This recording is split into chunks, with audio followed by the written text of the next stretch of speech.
Hindi classes में आप सभी का स्वागत करता हूं। मेरा नाम है यश सिंह। आज से आपकी इंग्लिश क्लास स्टार्ट होती है, ठीक है।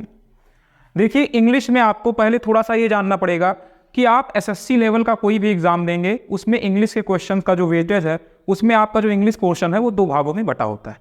एक भाग आपका ग्रामर सेक्शन का होता है और एक भाग आपका वोकैबुलरी सेक्शन का होता है, ठीक है। तो इसमें आपके मेनली जो ग्रामर सेक्शन के जो क्वेश्चन पूछे जाते हैं वो मेनली लगभग 17 से 18 क्वेश्चन और लगभग आपके 5 से 6 क्वेश्चन जो पूछे जाते हैं वो वोकैब के पूछे जाते हैं। आज मैं आपको आपका जो ग्रामर टॉपिक है वो टेंस टॉपिक से स्टार्ट करूंगा। हम आपको पहला टॉपिक टेंस के बारे में बताएंगे। आप लोग थोड़ा बहुत पढ़े भी होंगे उसके बारे में। चलिए थोड़ा स्टार्ट करते हैं। पहले थोड़ा सा टेंस को समझते हैं। जो टेंस है ये वास्तव में और कुछ नहीं, टेंस वास्तव में टाइम और एक्शन का कॉम्बिनेशन होता है। अर्थात किस टाइम पर कौन सा एक्शन हो रहा है, इसी को टेंस कहते हैं। Tense is nothing but it is a combination of time and tense. तो ये जो टेंस होता है ये बराबर होता है टाइम और एक्शन के, ठीक। जो हमारा जो टाइम जो बांटा जाता है वो मेनली 3 भागों में बटा हुआ है। हमारा जो टाइम होता है जिसे आप लोग बांटते हैं वो 3 भागों में बांटते हैं। वो क्या होता है? एक होता है पास्ट टाइम, एक होता है प्रेजेंट टाइम और एक होता है फ्यूचर टाइम। ये शायद सबको पता होगा। जैसे कि हम सीधा सीधा अगर आपको नॉर्मल भाषा में समझाना चाहें तो अगर आप प्रेजेंट को टुडे से डिनोट करते हैं तो आप इसी में पास्ट को यस्टरडे से डिनोट करेंगे और फ्यूचर को टुमारो से डिनोट करेंगे। क्लियर? तो इस तरीके से जो हमारा टाइम होता है वो मेनली 3 पार्ट में बता होता है, पास्ट, प्रेजेंट एंड फ्यूचर। जो इस समय चल रहा है वो प्रेजेंट है, जो चीजें बीत चुकी हैं वो पास्ट हैं और जो चीजें आएंगी वो फ्यूचर है। शायद इतना क्लियर होगा।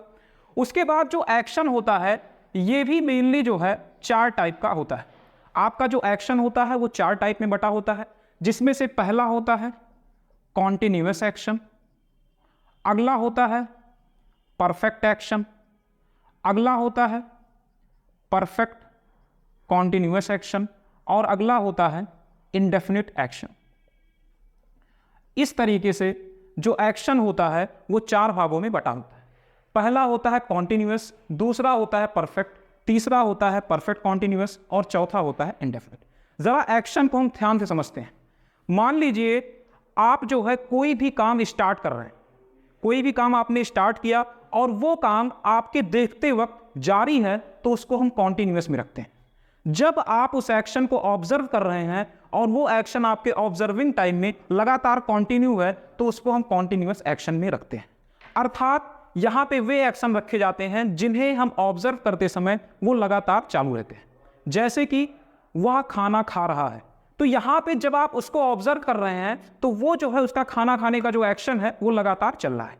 और ये जो कॉन्टिन्यूअस एक्शन होते हैं ये एक समय आने के बाद जो है समाप्त हो जाते हैं। अर्थात इसमें हम उन्हीं एक्शन को रखते हैं जो 1 घंटे 2 घंटे मतलब कुछ टाइम के बाद समाप्त हो जाए। क्लियर? हम कभी भी ये नहीं मान लेते कि जो एक्शन परमानेंट होते हैं वो कॉन्टिन्यूअस होंगे। क्लियर? अगर कुछ एक्शन ऐसे भी होते हैं जो कॉन्टिन्यूअस हमेशा के लिए होते हैं उन्हें हम परमानेंट एक्शन में रख देते हैं।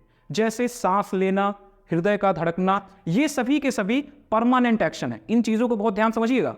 जितने भी परमानेंट एक्शन है उन्हें हम अलग रखते हैं और जो एक्शन जो हमारे बस में होते हैं, जिनको हमने जब मन कहा चालू कर दिए, जब मन कहा बंद कर दिए, उन सभी को हम कॉन्टिन्यूअस में रखते हैं। जैसे खाना खाना हमारे ऊपर डिपेंड करता है, उठना, चलना, कूदना, ये सब हमारे ऊपर डिपेंड करता है। तो इन सबको हम किस में रखेंगे? कॉन्टिन्यूअस में। क्लियर? उसके बाद अगला आता है परफेक्ट एक्शन। यही कॉन्टिन्यूअस एक्शन कुछ समय बाद, घंटे 2 घंटे बाद, जब ये कॉन्टिन्यूअस एक्शन समाप्त हो जाता है तो इसको हम परफेक्ट एक्शन के अंतर्गत लेते हैं। क्लियर? और ये जब कॉन्टिन्यूअस एक्शन जब समाप्त हो जाएगा तो उसको हम रख लेंगे परफेक्ट के अंदर। ठीक? इसके बाद अगला आता है परफेक्ट कॉन्टिन्यूअस। आप अगर थोड़ा सा कॉन्टिन्यूअस समझ गए और परफेक्ट समझ गए तो परफेक्ट कॉन्टिन्यूअस समझना आपके लिए और आसान हो जाएगा।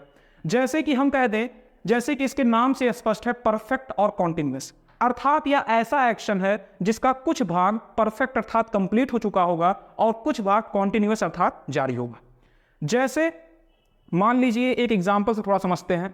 मान लीजिए 2 रूम है, एक रूम में कुछ किताबें रखी हैं और एक रूम में मान लो पूरी तरीके से खाली है। हमने आपको बुलाया और कहा भैया इस रूम की जितनी किताबें हैं इनको आप ले जाके दूसरे वाले रूम में रख दीजिए। हम आपको बता के काम चले गए। हम लगभग 15 मिनट 20 मिनट बाद आए तो हमने आपको देखा कि आपने रूम में से लगभग कुछ किताबें उठा के अगले रूम में रख दी हैं और आप अभी भी कुछ किताबें उसमें ले जाके रख रहे हैं। तो जितनी किताबें आपने यहाँ इस रूम से उठा के दूसरे रूम में रख दी हैं वो परफेक्ट में चला गया, और आप अभी भी उस काम को कर रहे हैं जो किताबें आप लेके जाके उसमें रख रहे हैं वो कॉन्टिन्यूअस में गया। क्लियर हुआ कि नहीं, समझ में आया? तो आपको क्या ध्यान रखना है कि परफेक्ट कॉन्टिन्यूअस क्या होता है कि जिसका कुछ भाग कंप्लीट हो चुका हो और कुछ भाग जारी हो। ठीक, जैसे मान लो हम आपके पास आए, आपने कहा कि मान लो मैं आपके पास आया 6 बजे शाम को, आप कहे कि मैं 2 बजे से पढ़ रहा हूं, तो आप 2 से 6 तक जो पढ़ चुके हैं वो परफेक्ट में जाएगा, और 6 के बाद अभी भी जो लगातार पढ़ रहे हैं वो किस में जाएगा? कॉन्टिन्यूअस। तो इस टाइप के एक्शन को क्या कहते हैं? Perfect continuous. इसीलिए जनरली अगर आप लोगों ने थोड़ा सा पढ़ा होगा तो जनरली परफेक्ट कॉन्टिन्यूअस में टाइम की चर्चा होती है कि जैसे मैं 2 घंटे से पढ़ रहा हूं, मैं 4 घंटे से पढ़ रहा हूं, मैं सुबह 8 बजे से पढ़ रहा हूं। तो ये जो 2 घंटे 4 घंटे, मान लो ये जो 2 घंटे 4 घंटे पढ़ चुके हो ये परफेक्ट है, और अभी भी अगर पढ़ रहे हो तो वो कॉन्टिन्यूअस है। मतलब those actions which are partially completed and partially continue is called perfect continuous. ऐसे एक्शन जिनका कुछ भाग कंप्लीट हो चुका हो और कुछ भाग जारी हो वो परफेक्ट कॉन्टिन्यूअस एक्शन कहलाते हैं। एक्शन क्लियर हुआ? ऐसा एक्शन जब आप उसे ऑब्जर्व कर रहे हैं उस समय जारी है तो कॉन्टिन्यूअस एक्शन। कॉन्टिन्यूअस एक्शन जब समाप्त हो जाएगा तो परफेक्ट एक्शन। और ऐसा एक्शन जिसका कुछ भाग कंप्लीट हो चुका हो और कुछ भाग जारी हो वो क्या कहलाता है? Perfect continuous action. क्लियर? और जितने भी परमानेंट प्रोसेसेस होती हैं उनको हम इंडेफिनिट एक्शन के अंतर्गत रखते हैं। जितनी भी परमानेंट प्रोसेस होंगी उन्हें हम इंडेफिनिट एक्शन के अंतर्गत रखते हैं। इस तरीके से हम आपको सीधा सीधा कह सकते हैं जो टेंस होता है वो 2 चीजों से मिलकर बना होता है, टाइम से और एक्शन से। टाइम शायद सबको पता होगा 3 होती हैं, past, present and future. Clear? और एक्शन कितने होते हैं? 4, कॉन्टिन्यूअस, परफेक्ट, परफेक्ट कॉन्टिन्यूअस और इंडेफिनिट।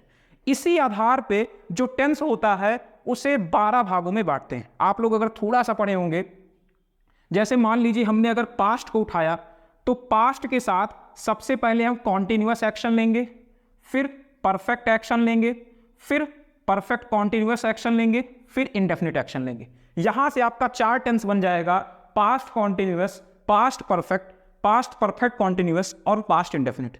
सेम यही प्रोसेस हम उठा के प्रेजेंट के साथ करेंगे। पहले प्रेजेंट कॉन्टिन्यूअस लेंगे, फिर प्रेजेंट परफेक्ट लेंगे, फिर प्रेजेंट परफेक्ट कॉन्टिन्यूअस लेंगे, उसके बाद प्रेजेंट इंडेफिनिट टेंस लेंगे। 4 इसके बनेंगे। सिमिलरली फ्यूचर के भी future continuous, future perfect continuous और फ्यूचर इंडेफिनिट। इस तरीके से आपके 3 ये और 4 ये, मतलब 3 टाइम और 4 एक्शन मिलकर टोटल 12 टेंस का निर्माण करेंगे। क्लियर? अब यहां पे आपको एक चीज थोड़ा सा और बता दें कि ये जो पास्ट टेंस होता है और जो प्रेजेंट टेंस होता है ये दोनों ऐसी टाइम है जिनके बारे में हमें जानकारी होती है। अगर मान लीजिए आपके साथ जो घटना घटित हो चुकी है वो पास्ट में है, उसके बारे में आपको अच्छे से पता है। जो घटना आपके साथ घटित हो रही है उसके बारे में भी आपको पता है, वो भी प्रेजेंट है। लेकिन जो घटना घटित होने वाली है उसके बारे में हमें कुछ नहीं पता होता, उसे हम फ्यूचर में रखते हैं। इसीलिए आपको थोड़ा सा बता दें कि ये दोनों जो टेंस हैं इनके साथ तो हम बेसिक वर्ब का इस्तेमाल करते हैं, क्योंकि बेसिक वर्ब का इस्तेमाल हम उन्हीं के साथ कर सकते हैं जिन चीजों के बारे में हमें पता होता है। जबकि जो फ्यूचर टेंस होता है इसके साथ कभी भी हम बेसिक वर्ब का इस्तेमाल ना करके इनके साथ हम मॉडल्स का इस्तेमाल करते हैं। किसका इस्तेमाल करते हैं? मॉडल का। मॉडल के बारे में आपको आगे जानकारी दी जाएगी थोड़ा सा। तो जो फ्यूचर होता है इसमें हम मॉडल का इस्तेमाल करते हैं, जबकि जो पास्ट और प्रेजेंट टेंस होता है इसमें हम बेसिक वर्ब का इस्तेमाल करते हैं। क्लियर? हम अभी आपको बेसिक वर्ब बताएंगे और मॉडल बताएंगे तो ये सब चीजें आपकी क्लियर हो जाएंगी। आपको थोड़ा सा जानकारी के लिए बता दें, कई किताबों में तो फ्यूचर को टेंस की कैटेगरी में रखा ही नहीं जाता है। लोग ये मानते हैं, आपको बता दें, एक जो है यूएसए की बुक है उसमें एक बात जो है साफ तौर पर लिखी हुई है कि actually future is not a tense, it is only an assumption. वास्तव में फ्यूचर कोई टेंस नहीं है, या केवल और केवल एक एजम्पशन है, लेकिन फिर भी इसे हम टेंस की कैटेगरी में रखते हैं और इसके लिए अलग से मॉडल का प्रयोग किया जाता है। इस तरीके से आपकी टोटल 12 टेंस का निर्माण होता है। 3 टाइम और 4 एक्शन मिलकर 12 टेंस का निर्माण करते हैं। क्लियर हुआ? अब जरा ध्यान समझिए, टेंस वास्तव में पूरी तरीके से वर्ब से मिलकर बने होते हैं। तो हम थोड़ा सा पहले बेसिक वर्ब के बारे में जानेंगे कि वर्ब होती क्या है और इनसे किस तरीके से टेंस का निर्माण होता है। थोड़ा सा हम वर्ब के बारे में जानते हैं। देखिए क्या होता है, आपको थोड़ा सा बता दें कि जो वर्ब होती है इसकी बेसिकली जो है 3 फॉर्म होती हैं। एक फॉर्म होती है बी फॉर्म, एक फॉर्म होती है डू फॉर्म, और एक फॉर्म होती है हैव फॉर्म। ये इसकी 3 फॉर्म होती हैं, जिसमें हम जो है एक फर्स्ट प्राइज, एक सेकंड लेते हैं, एक थर्ड लेते हैं, और एक आईएनजी फॉर्म, या इसी को कहीं कहीं फोर्थ फॉर्म भी बोल दिया जाता है। क्लियर? जैसे बी फॉर्म में हम सबसे पहले इज, एम और आर का जिक्र करते हैं। सेकंड फॉर्म में हम वॉज या फिर वर का जिक्र करते हैं। थर्ड फॉर्म में हम बीन का जिक्र करते हैं, और आईएनजी फॉर्म में हम बीइंग का जिक्र करते हैं। ये थोड़ा सा आपको याद रखना। अगर बी फॉर्म है तो फर्स्ट फॉर्म में is, am, are, second form में वॉज, वर, थर्ड फॉर्म में बीन, और फोर्थ फॉर्म या फिर आईएनजी में बी। डू फॉर्म में हम फर्स्ट फॉर्म में डू या फिर डज की चर्चा करते हैं, सेकंड फॉर्म में डिड की चर्चा करते हैं, थर्ड फॉर्म में डन की चर्चा करते हैं, और आईएनजी फॉर्म में डूइंग की चर्चा करते हैं। उसके बाद हैव फॉर्म में हम फर्स्ट फॉर्म में हैज या फिर हैव की चर्चा करते हैं, उसके बाद हम हैड की चर्चा करते हैं, फिर हैड की चर्चा करते हैं, और हैविंग की चर्चा करते हैं। ये चीज़ आपको थोड़ा सा ये टेबल याद रखना है कि जो वर्ब की बेसिक फॉर्म होती है उसे 3 कैटेगरी में बांटते हैं, बी फॉर्म, डू फॉर्म और हैव फॉर्म। बी फॉर्म की first form is, am, are, second form was या वर, थर्ड फॉर्म बीन, और आईएनजी फॉर्म बीन। उसके बाद जो डू फॉर्म होता है, डू या फिर डस, डिड, डन और डूइंग। उसके बाद जो आपका हैव फॉर्म होता है, हैज या हैव, हैड, हैड और हैविंग।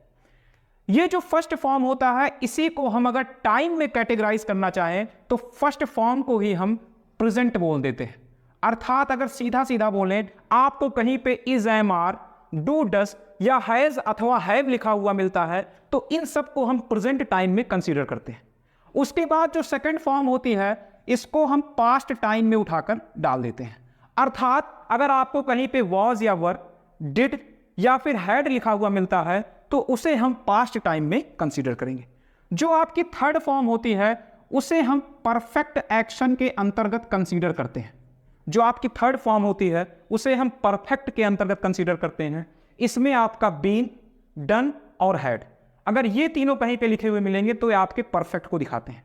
और जितनी भी आईएनजी फॉर्म होती है इनको हम कॉन्टिन्यूअस के अंतर्गत कंसीडर करते हैं। अर्थात बीइंग, डूइंग और हैविंग जो है ये कॉन्टिन्यूअस एक्शन को दिखाते हैं। क्लियर? फर्स्ट जो होंगे वो प्रेजेंट टाइम को दिखाएंगे, सेकंड जो होंगे वो पास्ट टाइम को दिखाएंगे, जो थर्ड होंगे वो परफेक्ट एक्शन को दिखाएंगे, और जो आईएनजी होंगे वो कॉन्टिन्यूअस एक्शन को दिखाएंगे। अगर आप लोग थोड़ा सा मेरी पिछली बातों को याद कर पा रहे होंगे तो यहां पे देखिए फ्यूचर टाइम का कहीं पे नहीं जिक्र हुआ है। हमने आपको पहले ही बताया था कि ये सब कैसी फॉर्म है, बेसिक वर्ब की फॉर्म है, और बेसिक वर्ब की फॉर्म कभी भी फ्यूचर टाइम को नहीं दिखाती है। फ्यूचर टाइम को दिखाने के लिए अलग से मॉडल्स का प्रयोग किया जाता है जिसकी चर्चा हम आगे चलें। अब मेरी बात बहुत ध्यान से देखिए, अगर आपको ये थोड़ा चार्ट पता है और आपको अगर ये पता है कि फर्स्ट प्रेजेंट को, सेकंड पास्ट को, थर्ड परफेक्ट को और आईएनजी कॉन्टिन्यूअस को दिखाता है, तो अगर हम यहाँ पे कोई भी सेंटेंस लिख के दे दें आप उसमें टेंस की पहचान बहुत अच्छे से कर सकते हैं। जैसे अगर हम यहाँ पे लिख के दे दें कि I have been doing this work. अब अगर हम ये सेंटेंस आपको लिख के दे दिए, आपको भी कुछ नहीं पता है कि ये कौन सा टेंस है, तो आप केवल इस चार्ट के आधार पे आप बता सकते हैं कि अगर कहीं पे हैव लिखा है तो वो जो है प्रेजेंट टाइम को दिखाता है, क्योंकि हैव जो है वर्ब की फर्स्ट फॉर्म है और फर्स्ट फॉर्म जो है वो प्रेजेंट को दिखाती है, मतलब हैव जो है वो प्रेजेंट को दिखा रहा है। जो ये बीन है, बीन देखिए हम थर्ड भी लिखे हैं, थर्ड का मतलब परफेक्ट, तो जो बीन है ये परफेक्ट को रिप्रेजेंट कर रहा है। और डूइंग, डूइंग मतलब आईएनजी फॉर्म, और आईएनजी फॉर्म जो है वो कॉन्टिन्यूअस को रिप्रेजेंट कर रहा है, मतलब सीधा सीधा हम बोल सकते हैं कि ये आपका प्रेजेंट परफेक्ट कॉन्टिन्यूअस टेंस है।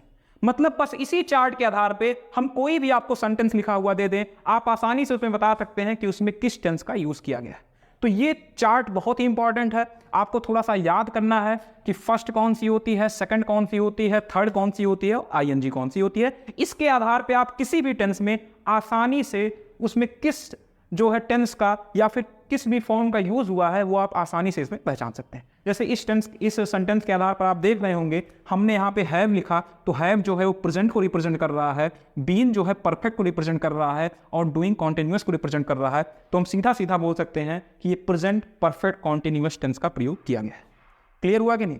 तो ये चीज़ आपको ध्यान रखना है कि किस तरीके से टेंस होती हैं, उनमें किस तरीके से वर्ब का इस्तेमाल किया जाता है, इन सब चीज़ों को आपको थोड़ा याद रखना है। तो सबसे पहले हमने आपको क्या बताया, tense is equal to time plus action. Time जो होता है वो 3 टाइप का होता है, past time, present time and future time. उसके बाद जो एक्शन होते हैं वो 4 टाइप के होते हैं। एक्शन को आपको जरूर याद रखना है क्योंकि एक्शन के आधार पर ही क्वेश्चन पूछे जाते हैं। हम आपको आगे बताएंगे किस तरीके से एक्शन जो है चेंज होते हैं।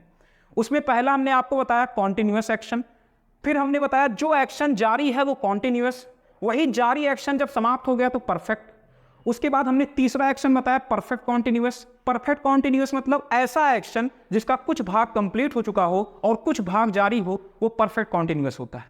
और जो चौथा हमने आपको बताया वो बताया इंडेफिनिट एक्शन, अर्थात ऐसा एक्शन जो परमानेंट होता है उसे हम इंडेफिनिट के अंतर्गत रखते हैं। फिर हमने आपको बताया कि जो फ्यूचर टाइम होता है उसके बारे में हम कोई भी चीज़ जो है एकदम श्योरली नहीं बता सकते हैं। उसके बारे में कोई भी चीज़ की जाती है तो हमेशा प्रिडिक्शन की जाती है, मतलब भविष्यवाणी की जाती है। इसीलिए हम फ्यूचर को, हमने आपको ये भी बताया कि फ्यूचर को कभी कभी टेंस की कैटेगरी में रखा ही नहीं जाता है, क्योंकि टेंस में हम उन्हीं को रख सकते हैं जो वास्तव में जो चीज़ें हमें पता है, जो हमारे साथ घटित होने वाली हैं, उनको हम टेंस की कैटेगरी में नहीं रखते हैं। लेकिन ग्रामर ने जो है फ्यूचर के लिए इसीलिए अलग एक पूरा बेसिक वर्ब के स्थान पर मॉडल का इस्तेमाल करते हैं। फिर हमने आपको क्या बताया कि जो मॉडल होती हैं या फिर जो बेसिक वर्ब होती हैं वो बी फॉर्म, डू फॉर्म और हैव फॉर्म में होती हैं। इसमें जो फर्स्ट होता है वो बी फॉर्म में is, am, are, second form में वॉज या वर, फिर बीन, फिर बीइंग। फिर हमने आपको बताया डू फॉर्म में फर्स्ट फॉर्म में डू या डस, फिर डिड, फिर डन, फिर डूइंग।